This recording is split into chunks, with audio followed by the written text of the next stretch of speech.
as a community can do better. What do you want to tell your children about this moment? We need reforms. From the All Indiana Podcast Network, we stand together. Everybody's here together, black, white, brown, everybody. A platform for progress in our community. We need to do a better job. I want to show that we can be peaceful. This is just as much our fight as it is yours. Discussing the problems of racial inequality and solutions to combat discrimination in a conversation for change. We'll be able to build on this. I never in a million years thought I would embrace a cop like that. From Wish TV, we stand together. Providing a platform, that's the goal of our We Stand Together series. It's an initiative that we began after the death of George Floyd. Dennis Bland is the president of the Center for Leadership Development. I spoke with him this week about the organization and what needs to happen to forge change.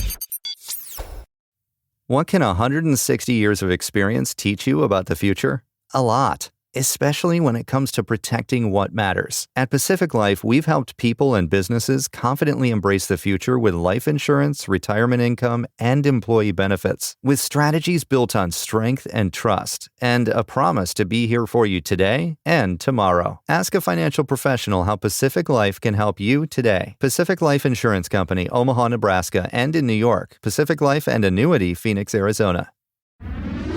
The Center for Leadership Development has been around for more than 40 years. CLD, as it's called, aims to empower young African Americans in Indianapolis to pursue rewarding careers. Dennis Bland is the president and has been for 20 years. Okay, Dennis, so just for context, for people at home who maybe aren't aware, tell us a little bit about CLD.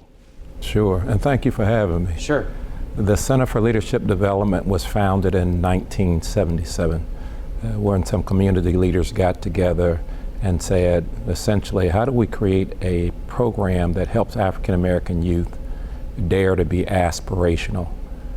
And how do we get young people to not only dream and aspire to something higher, but how do we do that in a very intentional and systematic way so that the city of Indianapolis can ultimately develop a pipeline of African American youth achievement.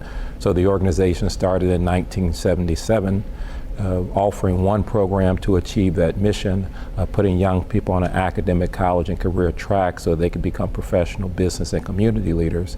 And 43 years later, we have 15 programs starting at the 4th grade level.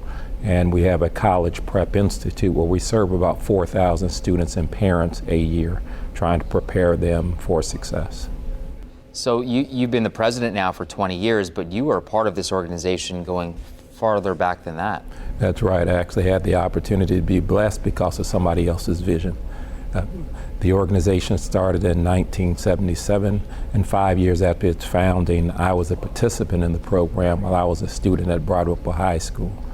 And then after I finished the program and went to college, I then returned to the Center for Leadership Development and began volunteering. And so I volunteered for 13 years, from 87 to 2000, and then in 2000 I came to work at the center. Good for you. You talked about Broad Ripple High School. I read a story about you when you were in school, that you got a grade that you didn't agree with. So what did you do? Well, I think I just employed what they taught us at the Center for Leadership Development. Always be respectful, but learn how to be assertive and learn how to have supporting information, know how to advocate for yourself. And so it actually turned out that the teacher had just overlooked some of the supporting information that I had included in material, and so the teacher ended up changing the grade. Wow. You brought all the work to him? That's right.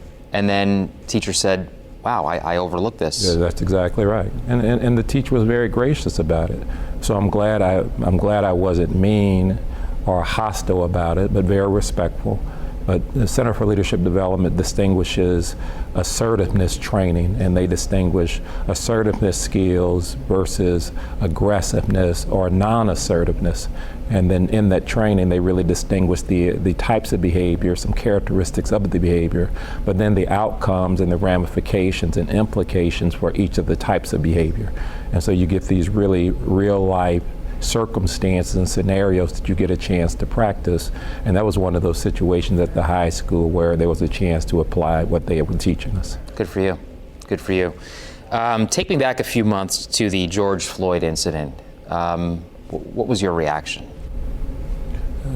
Stupefied, alarmed, shocked, hurt, confused, befuddled. I think it sent a lot of people searching.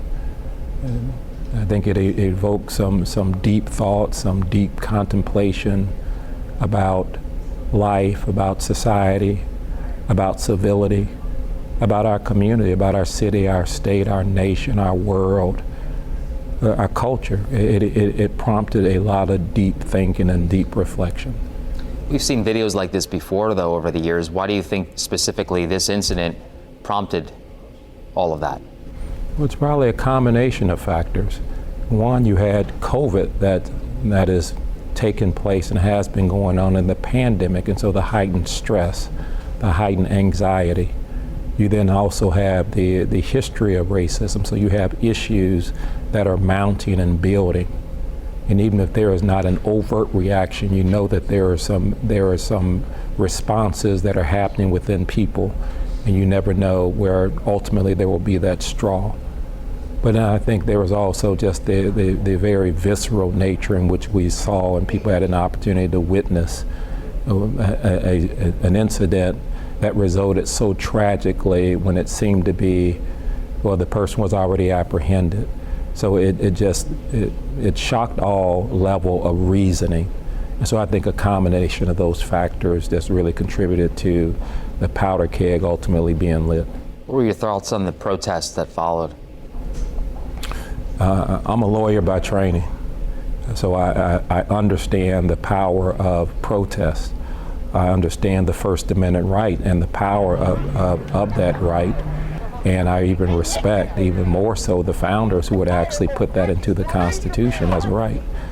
And so I think one of the challenges for our country, and as we reflect, is now what is protest and then what is morality?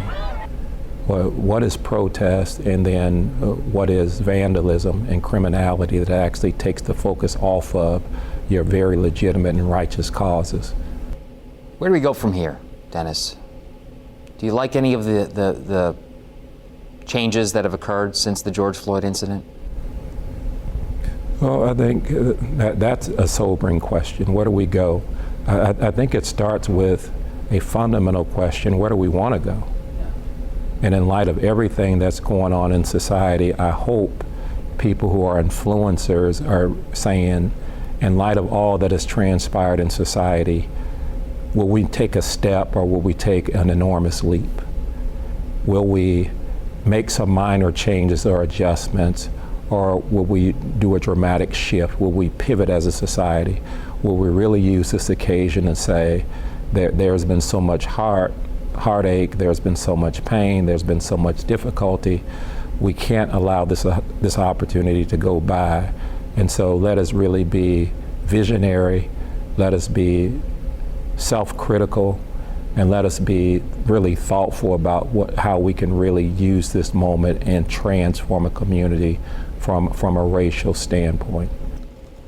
Since you're a mentor and have been for quite some time, what do you say to some of the younger people who are in your organization about the George Floyd incident, about race in America right now, and maybe for the folks at home who aren't a part of your organization, what do you want them to know?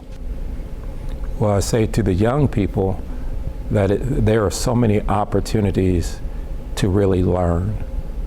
For example, one of the opportunities that's being surfaced is the opportunity to learn about leadership, both ineffective leadership and effective leadership. There's an opportunity to message to young people that we can learn the right ways, the most effective ways to lead. We can learn about leadership that's most efficacious. There is the leader, and we have the examples through history. If you look at the messages of Mahatma Gandhi, if you look at the messages of Martin Luther King, if you look at the messages of Nelson Mandela and others, they were peace messages. Make your point, but make your point in a way so that you actually gain friends and not perpetuate violence and get enemies. Those are great lessons to teach young people. At a more fundamental level, there's an opportunity to message to young people that your life really is precious, that your life really is sacred, and using that as a foundational starting point, young people, how do we do everything within our power to actually then cultivate and empower that precious, sacred life? At CLD, we have what's called Principles for Success: character development, educational excellence, leadership effectiveness, community service, and career achievement. Our opportunity is to then empower young people through these 5 values.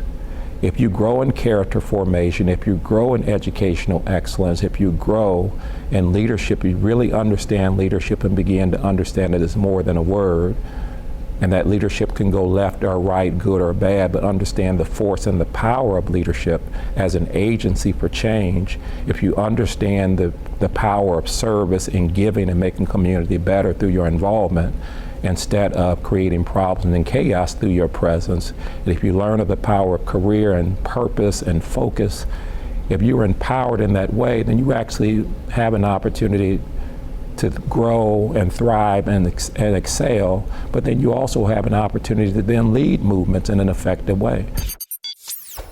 And remember, you can listen to our We Stand Together podcast anytime and find tonight's episode and others online at our allindianapodcastnetwork.com. From Wish TV, we stand together. Watch, read, listen, and be a part of the conversation online at wishtv.com and when you follow Wish TV on Facebook.